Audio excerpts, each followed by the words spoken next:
Right, so now we're inside at the Fudge Kitchen and I'm here with Mikey. Mikey, how are you? Very well, thank you very much. Good, good. And what is your role here? I'm the manager here at Fudge Kitchen. Lovely. And how long have you been working? I've been working here for 24 years. It's our 43rd year.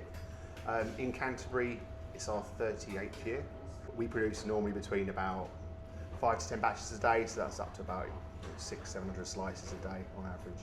And what's the next batch we're going to be seeing made? So we're going to be making a sea salted caramel, which is your sort of classic fudge.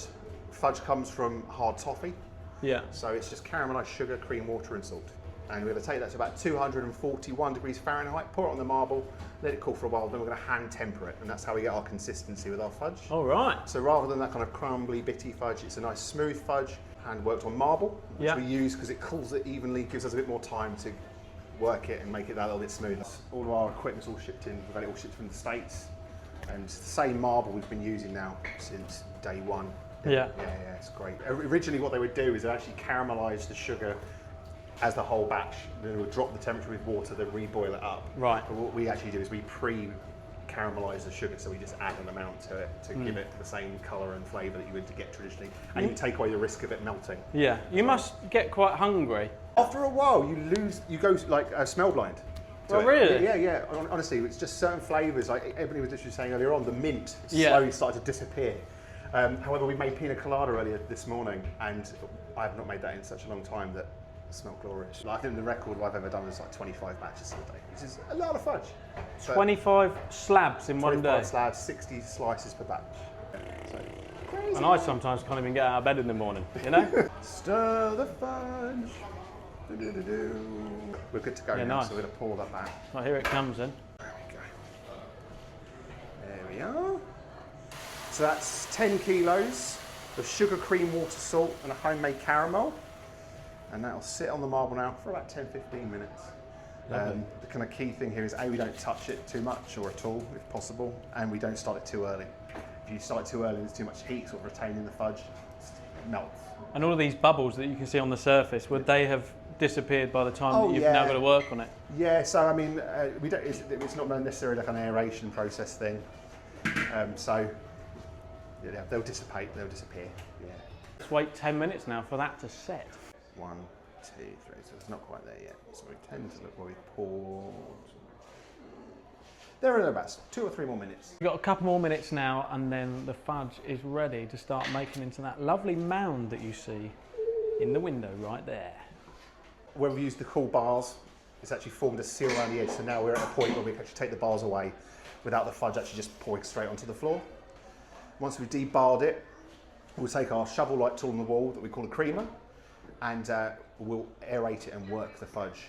And creamer for creaming, making the fudge creamy. So if you wanted to try and make fudge, can you come in and do it in the store? Yeah, we do fudge making experiences. You can come in and make a batch of fudge, essentially swim in the fudge dolphins. Wow. Do all of this, get a sample of as much fudge as you like, and take a whole bunch home with you as well, yeah. And literally shovel the fudge, work the fudge. And this, what this does is it actually moves the sugar crystals, and it slows down the crystallization so they don't cluster into larger crystals, making it crumbly. I would get mad anxiety right now of it falling off the edge. It's just doing what you said, it's just staying there. Yeah, just setting. Well, you need a pro, that's the thing. That's it. You know, I mean, you just need a pro. And you've got 2 of them here.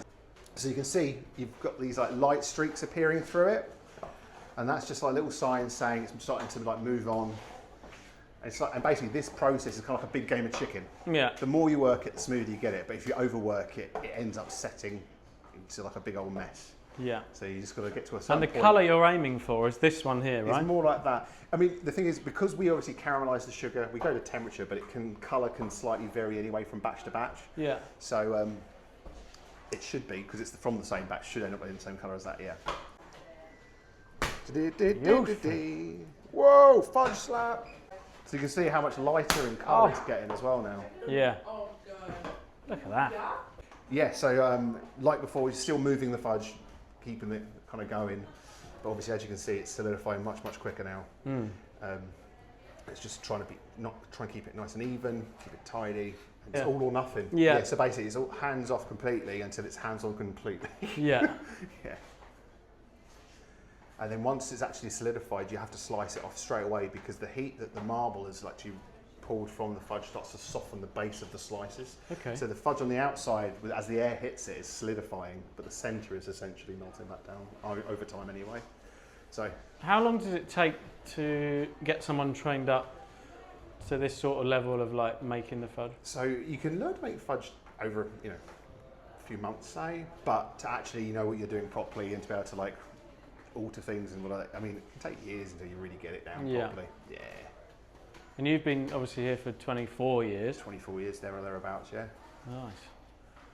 So you must know a thing or two now, right? Had some practice. Yeah. But sometimes, it doesn't matter how long you've been here, how good you are at it, sometimes a batch just doesn't want to. Yeah. You just get the odd one. Yeah, and there we go. So what we're doing now is just angling our strokes slightly, giving it a nicer finish, just finishing off. And you can see now it's much, much harder to move. Once the sugar starts to seize, that's sort of it, you're done. And the batch actually eventually starts to actually tell you, stop touching me. Yeah. Because it starts to tear. So, yeah, there we go. Yeah. That is crazy. Yeah, do you guys want to try a sample of fresh fudge? Absolutely. There we go. Fresh from the slab. Fresh from the slab. So it's still going to be warm, right? Mmm. Oh, that's beautiful. That is lovely. That there, the end bits there, we can just melt those back down, recook them into, obviously we have to be, it's very specific as to what fudge you can melt them down into. And that is how you make fudge. Easy as that. What a treat. And that'll produce about 55 to 60 pieces. You've got a 10 kilo batch, get your log into a 5-foot stretch. The width of a thumb or a palette knife, you're going to be about a 185 to 190. And that is it. Look at the fudge. That looks insane. Make sure to go check Fudge Kitchen out down in Canterbury. With so many flavours to try and choose from. What are you waiting for? Go try some fudge today.